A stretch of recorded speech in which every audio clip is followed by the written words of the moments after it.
estimados.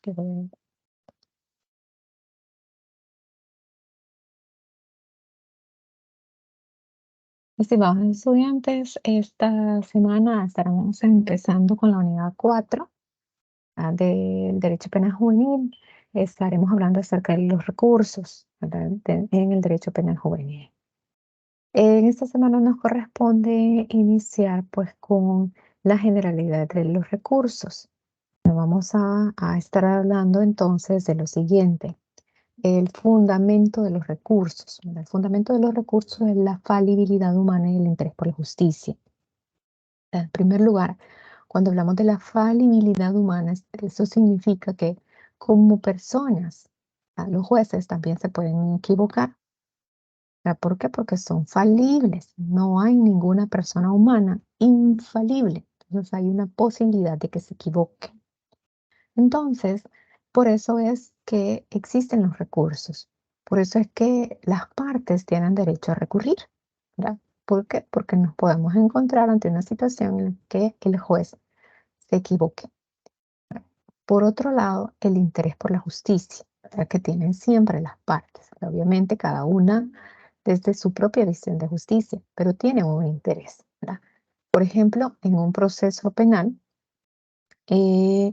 vamos a encontrarnos pues que el imputado va a tener un interés de que le resuelvan a su favor, de que lo absuelvan. Y en un proceso, perdón, y en ese mismo proceso penal, si nos vamos a la contraparte, que sería la víctima, ¿verdad? O en su caso, pues la acusación, su interés, ¿verdad? Es que ellos dicen pues que se haga justicia, es decir, que se determine pues que la persona es la responsable de haber cometido el hecho delictivo y en su caso pues que también se haga responsable por las consecuencias civiles del caso, del delito. Entonces, en primer lugar, estamos hablando de este fundamento de los recursos, ya que no es lo mismo que fundamentación, que más adelante lo vamos a ver. Entonces tenemos falibilidad humana e interés por la justicia. Bueno, recursos, ¿qué vamos a entender por recursos? Tenemos diferentes definiciones, ¿verdad? Son los medios de impugnación que establece la ley para obtener la modificación, enmienda o invalidación de una resolución judicial. Es un medio que se le concede a las partes para poder modificar, ¿verdad? Una norma, una resolución. Son medios impugnativos por medio de los cuales las partes manifiestan estar de acuerdo con lo resuelto. Pero entonces cualquier definición que nosotros tomemos a bien escoger, ¿verdad?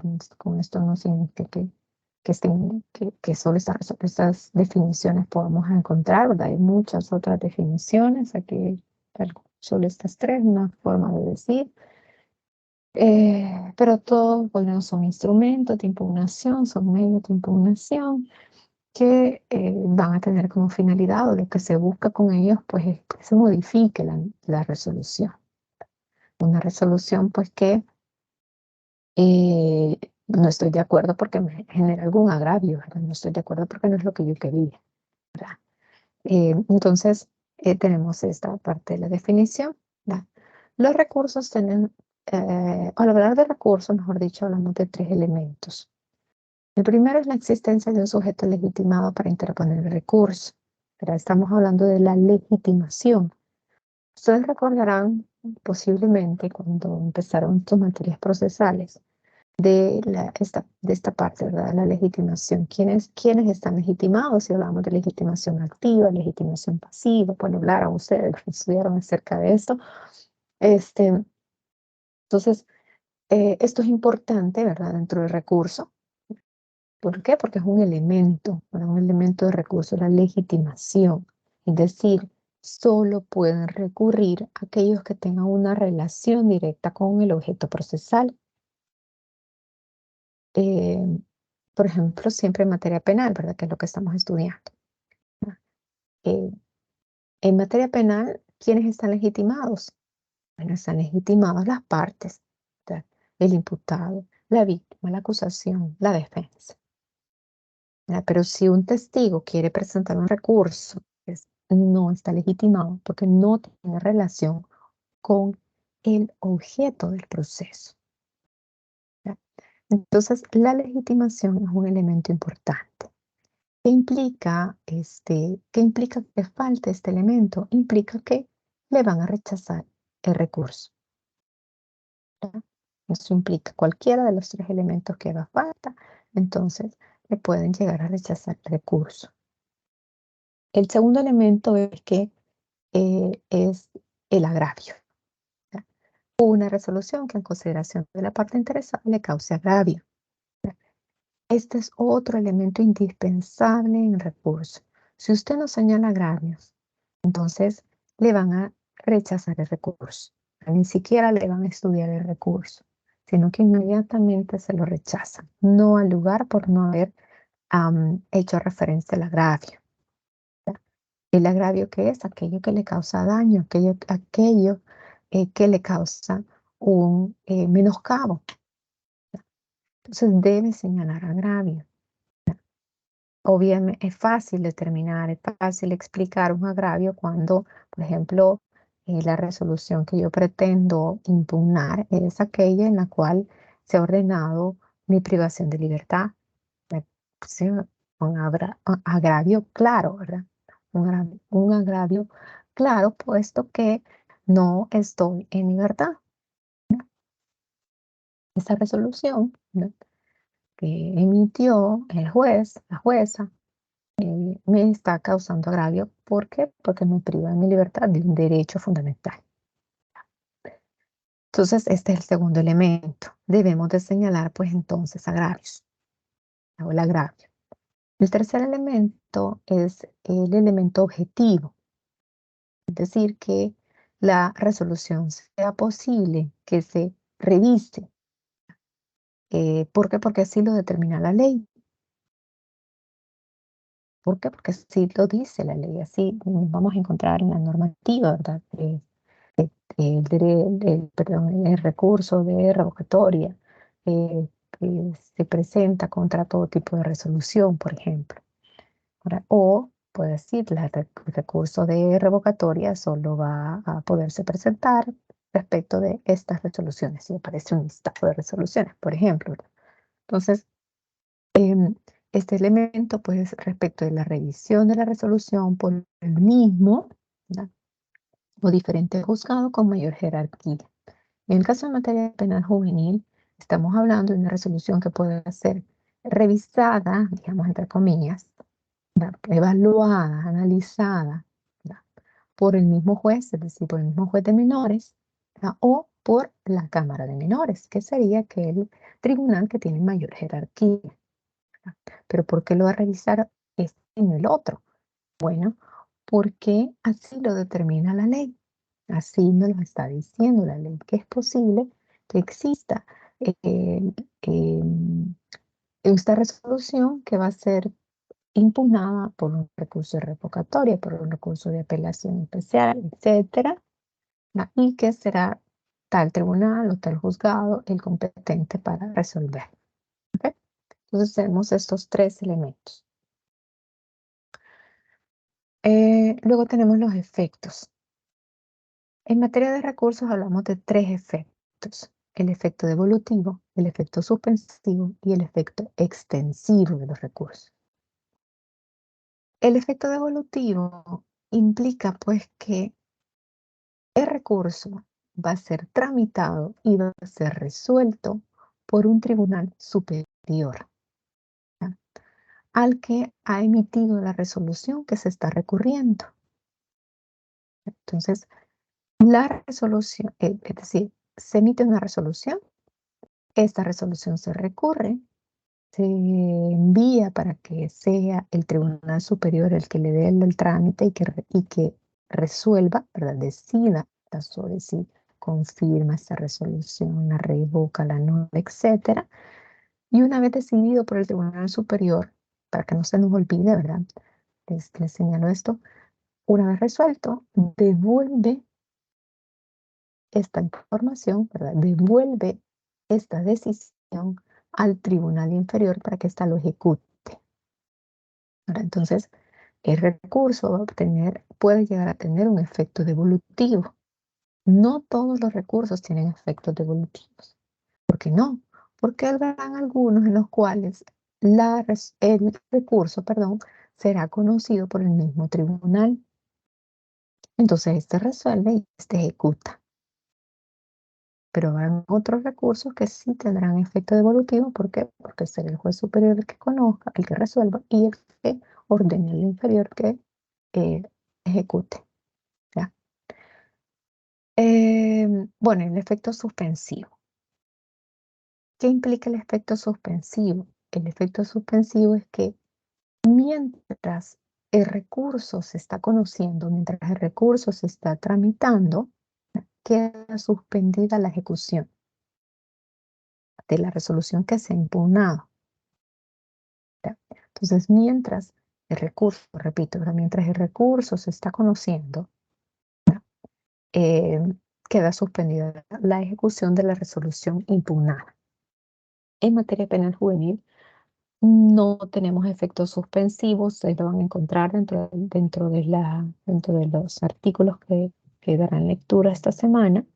No tenemos el efecto suspensivo, a excepción, ¿verdad?, de uno que es matizado, podríamos señalar como efecto suspensivo, que está ahí por el artículo 111 de la Ley Penal Juvenil, si mal no recuerdo, que se refiere al trámite, ¿verdad?, de recurso.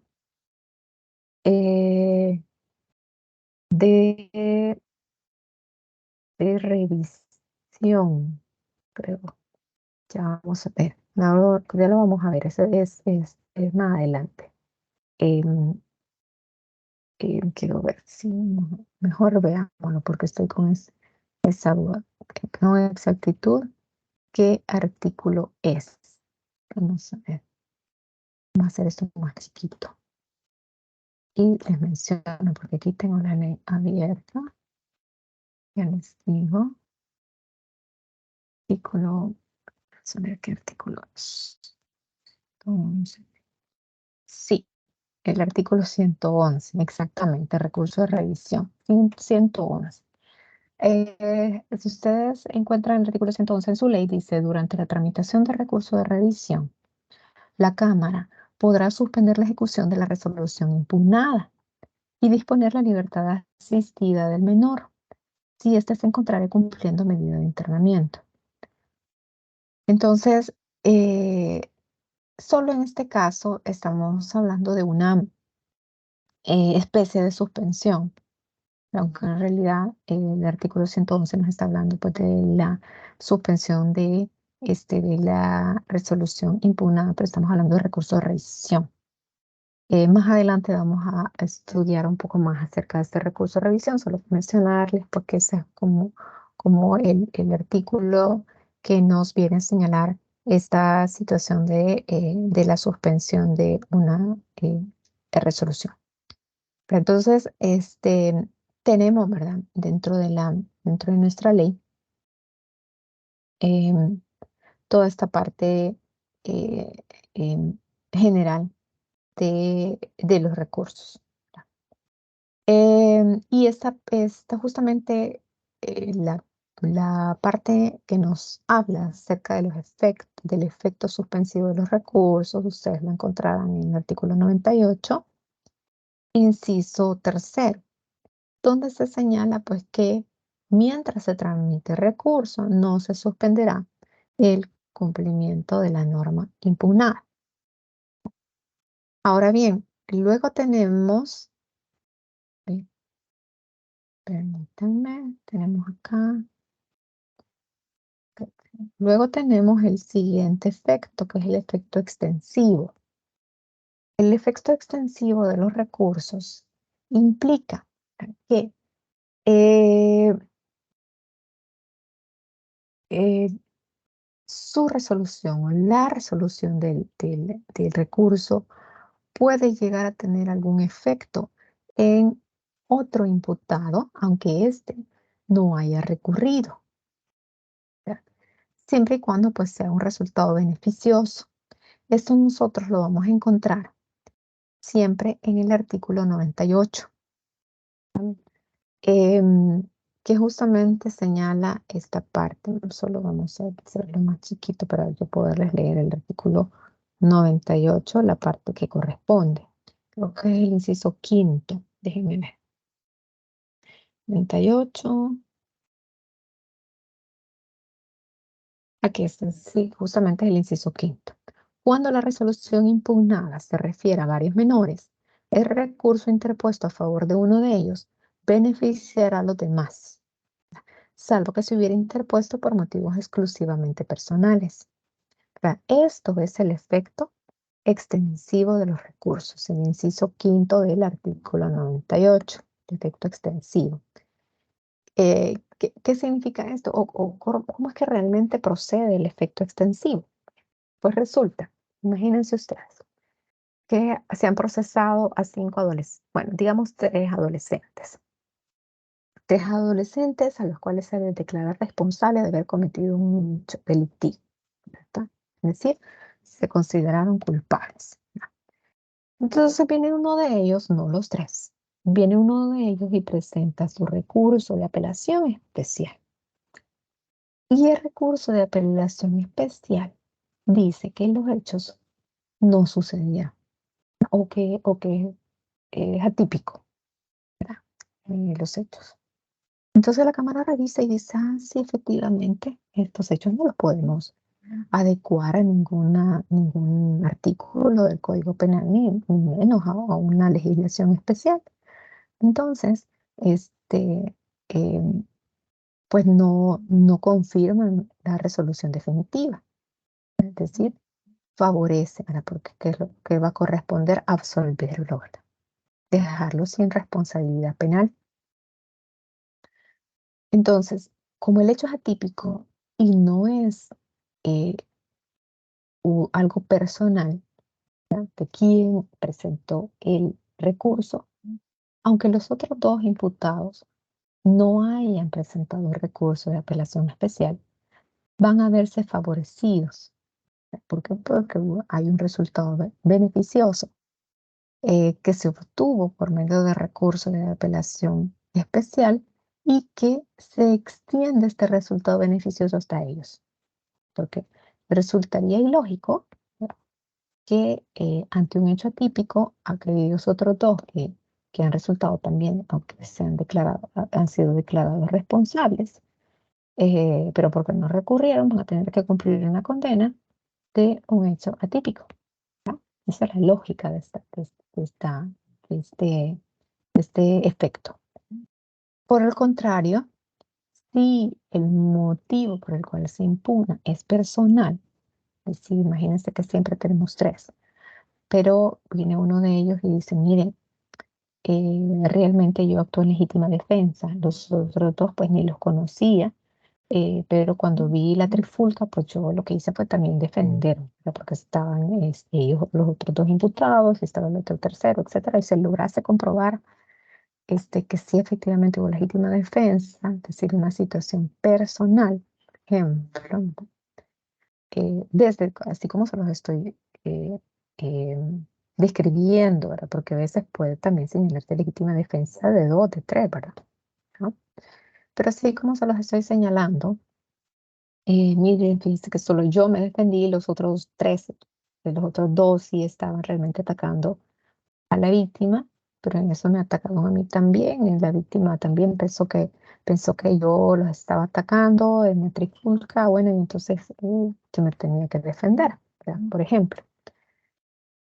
O yo no estaba en el lugar, etcétera, ¿verdad? Porque es algo propio, algo personal. Yo no me encontraba en ese lugar, yo me encontraba trabajando, ahí tienen pruebas de que se encontraba trabajando, entonces puede resultar favorecido, ¿verdad?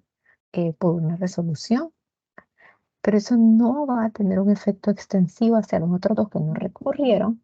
¿Por qué? Porque eh, el motivo de recurso fue un motivo personal, individual, ¿verdad? Entonces ahí no aplicaría el efecto extensivo. Bueno, y ya que ver si me falta todavía la clasificación de los recursos. Tenemos dos clasificaciones. Tenemos por la generalidad de su procedencia de admisión. Vamos a clasificar los recursos en ordinarios y extraordinarios. Ordinarios porque proceden contra todo tipo de resoluciones. Ahí así lo dice la ley, el artículo 101 de la Ley Penal Juvenil. Tenemos como, por ejemplo, el recurso de revocatoria, que procede contra todo tipo de resoluciones. Y los extraordinarios son aquellos en los cuales la ley determina cuáles van a ser las resoluciones que es posible recurrir o circunstancias que es posible recurrir. Ejemplo de ellos, pues tenemos el recurso de apelación especial y el recurso de revisión eh, en nuestra, em, en nuestra legislación, lo vamos a ver pues en estas 2 semanas que restan de esta unidad. Bueno, que restarían de esta unidad. Ahora, si hablamos del tribunal que conoce de ellos, de los recursos, lo vamos a clasificar en recursos por vía de retracción y recursos por vía de reforma. ¿Qué significa el recurso por vía de retracción? Que el mismo juez que emite la resolución que se pretende impugnar es el mismo juez que va a resolver el recurso. Es decir, cuando hablamos de vía de retracción es porque existe la posibilidad que el juez se retracte, ¿verdad?, de lo que ya dijo. Ejemplo es el recurso de revocatoria. Así, ¿verdad? ¿Por qué? Porque el recurso de revocatoria lo conoce el mismo juez. Por otro lado, los recursos por vía de reforma es porque un tribunal superior será el que resolverá el recurso. Ejemplo, pues el recurso de apelación especial. Tenemos en nuestra ley penal juvenil. Bueno, también es importante recordar, ¿verdad?, esta parte de la impunibilidad objetiva y la impunibilidad subjetiva, ¿verdad? Son términos que los vamos a encontrar en las resoluciones, que los podemos encontrar en nuestros escritos, etcétera. Entonces, solamente es para recordar, ¿verdad?, la existencia de estos dos términos. Impugnabilidad objetiva es el poder de recurrir, ¿verdad? Es decir, que el acto que ha sido decisorio puede controvertirse. ¿Por qué? Porque yo puedo recurrir. ¿Por qué lo determina? Porque me lo permite la ley. La impugnabilidad subjetiva está referida a la persona, a quien interpone la apelación, la revocatoria, etcétera. ¿Por qué? Porque esta está legitimada para recurrir. Ya que habíamos hablado del elemento, ¿verdad?, subjetivo. Ok. Luego tenemos estos requisitos genéricos y requisitos generales. Dentro de los requisitos genéricos vamos a tener la forma de presentación, el plazo de presentación, el lugar de presentación. Y dentro de los requisitos generales tenemos los puntos impugnados, la petición en concreto y la resolución que se pretende. Eso ustedes lo tienen en los primeros artículos que nos habla acerca de la generalidad de los recursos.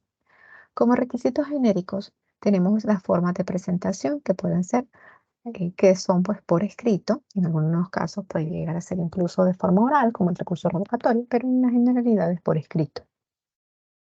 Tienen que utilizarse expresiones respetuosas cuando se dirige al tribunal, ¿verdad?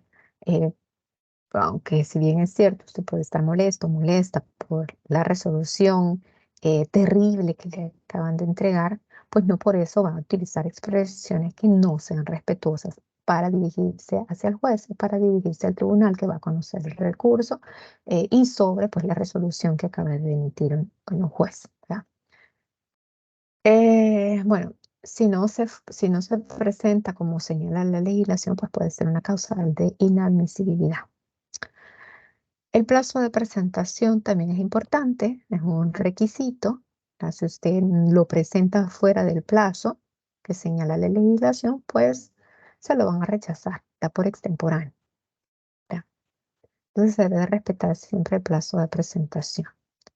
De acuerdo a nuestra legislación, el recurso revocatorio se debe presentar entre las 24 horas siguientes a la resolución o la notificación de la resolución.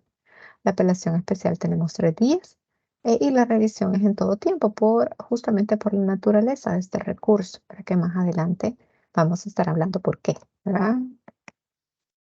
El lugar de presentación puede ser en las audiencias, ¿verdad? Porque lo va a hacer de forma oral, ¿verdad? Porque está dentro de la audiencia, por ejemplo, usted está en una vista de la causa y hay un testigo que está declarando y usted está haciendo, digamos que está haciendo el interrogatorio directo. La parte contraria le objeta y el juez da lugar a la objeción. pero para usted es importante la pregunta que está haciendo y considera que el motivo de la objeción no es cierta, no está fundamentada y el juez no tiene la razón en las partes. Entonces, ahí, ¿qué sucede? Como usted no está conforme con esa resolución que le acaba de dar el juez, que es alugar la objeción, usted puede recurrir, pero no va a esperar a presentar el recurso hasta que ya, hasta que ya tenga la resolución definitiva, sino que lo tiene que hacer en el momento, ¿verdad? Entonces, en este caso va a ser en la audiencia. Por lo tanto, lo tendrá que presentar de forma oral y ante el mismo juez. Ahí, claro, va a tener que fundamentar, ¿verdad? Todos los elementos que usted está legitimado, que esa resolución está causando un agravio, ¿verdad? Porque si no, inmediatamente le van a decir no al lugar. Bueno, va a esperar que la contraparte diga, mire, declare no al lugar porque no señaló agravios. Ok, sí es cierto, no al lugar, recurso. Entonces, ahí usted tendrá que ver cómo hacen para poder volver a repetir esa pregunta, ¿verdad? Bueno, y luego también ante el juez que dictó la resolución, ¿verdad? Eh, y aquí debemos de considerar, ¿verdad? Que no es ir al edificio donde está el tribunal y entregárselo al vigilante o cualquier otra persona que usted considere ahí dentro, sino que tiene que ser ante la persona autorizada para recibir el escrito, ¿no? Em, eh, y generalmente la persona autorizada para recibir un escrito va a ser secretario o la secretaria. A veces, dependiendo del lugar, ¿verdad? Hay otros resolutores, ¿verdad? O colaboradores judiciales que están autorizados para recibir los escritos. Bueno, luego tenemos los requisitos generales. En primer lugar, tenemos los puntos impugnados. ¿Qué son los puntos impugnados? Los motivos de inconformidad. Es decir, como primer punto impugnado, yo le presento debido a que hay un error en, en, en la, en la, en la interpretación del artículo tal. Debido a que hay un error de aplicación del artículo tal. Ese es el motivo de inconformidad, el punto impugnado. ¿Eh? Solo lo señalamos. Le decimos al juez, mire, eso es lo que yo estoy recurriendo, porque usted aplicó mal este artículo. ¿Ok? Entonces, ¿cuáles son las características de los puntos impugnados? La esencialidad. Entonces, no nos vamos por las ramas, sino que directamente. ¿Ya? Única oportunidad. ¿Por qué? Porque hay una única oportunidad, porque si nosotros no lo decimos en el escrito de recurso, no tendremos otra oportunidad para volver a sacar o para volver a señalar, apuntar, ¿verdad? Ese error judicial. Por lo tanto, debe de constar en el escrito donde presentamos el recurso. Luego es un efecto limitador de competencia. ¿Por qué? Porque el punto impugnado le va a decir al juez o le va a decir al tribunal sobre qué es lo que usted va a resolver, cuál va a ser su competencia, señor juez, señores magistrados. ¿Verdad? Ahora, tenemos el otro elemento que es la fundamentación. ¿Se acuerdan al inicio? Hablamos de fundamento de los recursos, que son dos, la falibilidad humana y el interés por la justicia. Pero aquí estamos hablando de fundamentación de los recursos, es decir, esa argumentación que se realiza respecto del punto impugnado. Si yo le digo al juez, mire, usted se equivocó, aplicó mal este artículo. Ok, sí, pero ¿por qué? Tengo que explicar, tengo que argumentar, tengo que tratar de convencer, si no es al mismo juez, es al Tribunal Superior sobre ese error judicial. ¿Ok? Entonces, acá es ampliar, argumentar, explicar, decir los porqués. ¿Cuáles son las características? Siempre la esencialidad, pero pues vamos a estar refiriéndonos a un punto determinado.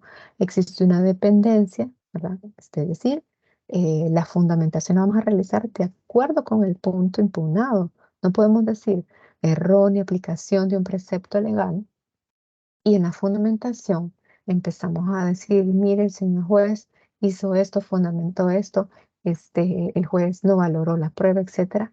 estamos hablando de algo completamente diferente. Entonces, si le decimos como punto impugnado, errónea aplicación de un precepto legal, en la fundamentación tenemos que explicar cuál es ese precepto legal y por qué hay una errónea aplicación de ese precepto legal. Porque se dice que y por qué no fue etcétera. Entonces, tenemos que argumentar, tenemos que explicar. Tiene que haber congruencia, ¿verdad? Congruencia entre el punto impugnado y la fundamentación. Y existe una doble oportunidad. ¿Qué se refiere con esto? Esto es porque en ocasiones hay audiencias, ¿verdad? Entonces, el escrito presentado es el fundamento para esa audiencia. Entonces, en la audiencia, ¿qué va a pasar? No es que vamos a venir a cambiar el punto impugnado, sino que vamos a tener la oportunidad de en la audiencia explicar, ¿no?, este punto impugnado. ¿Y qué es lo que vamos a explicar? Justamente vamos a volver a repetir la fundamentación, probablemente con diferentes palabras más convincentes, pero vamos a estar presentando prácticamente el mismo punto impugnado, pero argumentándolo, fundamentándolo posiblemente de mejor manera porque lo estaremos haciendo de forma oral. Otro de los elementos que tenemos, o de los requisitos, mejor dicho, es la petición en concreto. Y el siguiente es la resolución que se pretende. La petición en concreto es qué es lo que yo quiero. ¿Qué quiero? Que revoque el internamiento. O sea, mi defendido está interno. Entonces, ¿qué quiero? Que revoque el internamiento. ¿Ok? Pero si me revoca el internamiento, ¿con qué me voy a quedar? O sea, si yo anulo el internamiento, ¿con qué me quedo? Entonces, la respuesta a eso es la resolución que se pretende. Gracias. Yo le digo al juez, mire, solicito que revoque el internamiento y en su lugar decrete la libertad asistida. ¿Por qué? Porque esa es la resolución que yo quiero, la resolución que pretendo. Entonces, esos son los otros dos requisitos. La petición en concreto, yo le tengo que decir al juez, mire, solicito que revoque, solicito que anule, solicito que, qué sé yo, que modifique, de cualquier cosa. Y en su lugar, ¿cuál es la resolución que pretende? En su lugar decrete esto y esto y esto, ¿ya? Entonces, esos son los otros dos requisitos que tiene que llevar siempre el recurso. ¿Ok? Bueno, entonces hasta aquí nos quedamos en este tema. ¿Qué vamos a leer? Pues la generalidad de los recursos. Artículo 98, siguientes. 98, sí, creo que 97, 98, por ahí. Hasta el 100, me parece que es hasta el 100, porque luego en el 101 ya empezamos con el recurso de revocatorio. 101, 102. Ustedes revisen y cerciórense de la información de los artículos que les estoy diciendo, ¿verdad? Entonces, les agradezco por su atención.